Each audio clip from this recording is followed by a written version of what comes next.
우리가 좀 잊고 지냈는데 지금 일본 원전, 후쿠시마 원전에 대한 그 관리 태세가 얘네들은 뭐 35년에서 50년 사이에 완전히 이 처리를 끝내고 그 오염수 방류도 폐수 방류도 50년까지만 하고 끝낸다라고 거짓말을 하고 있는데 실제 원자로에 대한 조사를 해봤더니 상황이 매우 심각한 지경이라는 겁니다. 후쿠시마 원전 2호기 원자로에 로봇팔을 넣어보니 녹아버린 핵연료 잔해 덩어리가 쌓여 있는 걸로 확인됐습니다. 방사선량이 워낙 높으니까 이 로봇팔로 잔해물을 꺼내야 하는데 로봇팔도 들어가지 못하는 상황인데요. 이 원전 주변 지역 방사능 오염을 막기 위해서는 원자로를 폐쇄, 폐로를 해야 하는데 첫걸음인 핵연료 반출 시험부터 막혀 있는 겁니다. 쉽게 말하면 핵 연료가 그냥 과열이 돼갖고 핵 반응을 일으킨 상태에서 녹아 나와서 노출이 됐어요. 근데 이게 계속 진행이 되면서 주변에 있는 콘크리트와 암반과 흙이나 이런 것들하고 같이 융착이 돼가지고 말하자면 용암이 굳은 것 같은 거대한 덩어리로 굳어 있는 겁니다. 그러면서 지금도 계속 1000도 가까운 열을 내고 있는 거죠. 근데 그게 후쿠시마 원전 1, 2, 3호기에 총 880톤의 핵연료 잔해물이 아직 있어요. 그래서 저 1000도가 넘는 열과 그 안에서 쏟아져 나오는 방사능은 어떻게 막아볼 방법이 없습니다. 유일하게 저걸 시킬 수 있는 방법은 물을 뿌리는 것뿐이에요. 문제는 물을 뿌리면 물이 핵연료에 닿기 때문에 이게 증기화되면서 그 증기에 방사선 물질이 계속해서 달라붙고 있는데 이 방사성 물질이 하늘로 올라가서 퍼져나가고 있는 이 상황은 막을 방법이 없는 거예요.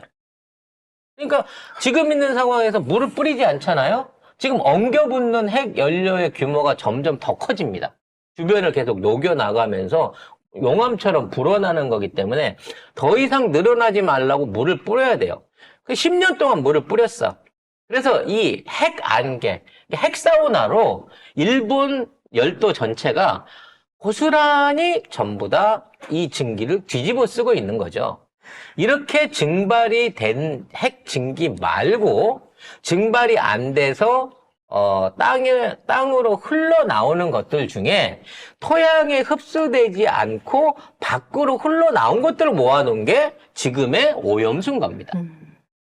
그래서 지금 가장 중요한 건 저걸 식혀가지고 폐기를 시키지 않으면 저거는 제가 반감기를 지나서 온도가 200도, 400도로 떨어질 때까지 무려 250년에서 500년 이상을 계속 저 상태에서 계속 열과 방사선을 내고 있을 거라는 거예요. 그러면 인간이 방사선은 모르겠지만 열에 이제 내열작용을 할 수 있는 거 있으니까 뭐 티타늄이라든지 여러 가지 고열에 버틸 수 있는 합금을 보내가지고 그걸로 로봇을 만들어서 거기 들어가 갖고 얘를 하면 되지 않느냐라고 생각할 수 있잖아요. 물론 기계는 만들 수 있죠. 그거를 무선 조정을 통해 가지고 그 작업을 할 수 있는 기계를 만들 수가 있는데 그 기계를 구동하기 위해서는 그 기계를 제어할 수 있는 반도체가 들어가야 돼요. 근데 이 반도체들이라고 하는 건 역시도 방사선에 영향을 받기 때문에 지금 쉽게 말하면 이제 밀리시버트로 계산하자면 100밀리시버트 이상이면 피폭이 되는 거고요. 1000밀리시버트 이상에 노출되면 10분 안에 사람이 죽습니다. 5000이 넘으면 즉사예요. 근데 지금 저기서 쏟아져 나오고 있는 거는 수만 밀리시버트 규모의 방사선이 사실상 저기서 복사열처럼 나오고 있는 상황이라는 거죠. 그래서 저기에 로봇을 집어넣잖아요. 그러면 제어가 되질 않는 거야. 반도체가 그대로 멈춰버리는 거예요. 그러니까 방법이 없어, 이걸 시킬 방법이. 그래서 일본이 처음에는 뭘 쓰려고 했냐면 액체 질소, 뭐 영하 200도 이상 떨어지는 액체 질소를 부어가지고 이거를 시키려고 그랬어요. 그래서 처음에는 저 땅 주변에서부터 땅을 파갖고 액체 질소를 주변에다 이렇게 담처럼 둘렀어. 그래서 땅을 시켜 나가면서 안에까지 시키겠다고 하면서 이 계획으로 5년 안에 냉각을 시키겠다라고 했거든요. 근데 그걸로는 아무리 땅에다 때려 박아도 이 냉기를 저쪽에다 집중해서 몰아줄 수 있는 방법이 없잖아요. 그러다 보니까 식질 않는 거야. 소용이 없는 거야. 그래서 유일한 방법이 계속 물을 뿌리는 것밖에 없었던 거고, 지금 있는 상황에서 이걸 보니까 일부 분리를 해갖고도 이게 불가능한 수준에 지금 처해 있다는 거죠. 잔해물을 꺼내야 되는데 이 배관 네모가 이게 엉겨 붙었다니까. 쌓여 있어가지고 팔도 안 들어가, 로봇팔이. 그러니까 유일한 방법은 폭발을 시키는 거. 그러면 일본이 다 폭발될 텐데. 아니지. 그러니까 이게 화학의 다이너마이트 같은 걸 써가지고 폭발을 시켜갖고 잔해를 쪼개가지고 긁어내는 방법. 요게 하나가 있을 수 있고요. 하나는 다시 한번 대지진이 와갖고 그냥 바다에 가라앉아 버리는 거죠.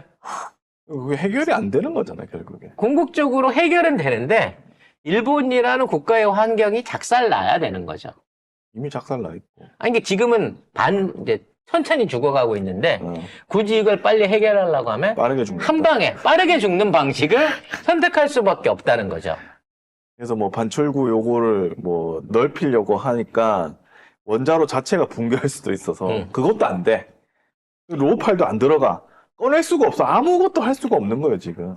그래서 현재 기술로는 이게 안 되니까, 지금처럼 물을 계속 뿌리면서 핵 증기로 천천히 오염돼 죽어가면서, 핵비 맞아가면서. 핵비 맞아가면서, 점점 더 이제 오염에 익숙해져 가다가, 혹시라도 선의를 가진 외계인들이 와갖고 이러한 핵 폐기물을 또는 이러한 방사선을 처리할 수 있는 기술을 인류한테 제공하면 또는 한국에 있는 어떤 기술자가 그러한 기술을 개발해내게 되면 그때 가갖고 해결하지 뭐. 현재 인류에 있는 난제는 언젠가 시간이 지나면 과학기술의 발전으로 해결할 수 있을 거야. 그때까지 기다릴 수 있어, 우리는. 그 전에 거기서 말하는 우리가 누구예요? 외놈들, 이 위정자들. 다만 그때까지 이 위험성을 세상 사람들이 모르도록 그냥 모르고 넘어가줬으면 좋겠어. 라는 방식으로 일본은 대처를 하고 있다는 거죠. 결과적으로 핵 폐수는 앞으로도 계속 나올 거고요. 그 폐수는 계속해서 방류를 하겠다고 합니다. 계속 바다로 뿌리겠죠. 네, 그래서 점점 방류량이 늘어나요. 이제는 아예 저장도 안 합니다. 왜? 저장하자 그러면 자꾸 와갖고 수치되자 그러거든. 그러니까 나오는 즉석 그냥 저장을 안 하고 하수구에 자연 방류시키는 방식으로 이제 줄줄줄 흘러내지 않을까? 이건 처리할 필요도 없고 비용도 간단하니까요. 네. 요런 방식으로 점점 더 일본의 바다들이 심각한 오염에 직면할 겁니다. 하지만 이거를 단기간에 무리하게 해결하는 방식으로 가서 한꺼번에 죽느니 요렇게 천천히 죽는 길을 일본 정부와 일본 국민들은 선택했다라고 보시면 되겠습니다.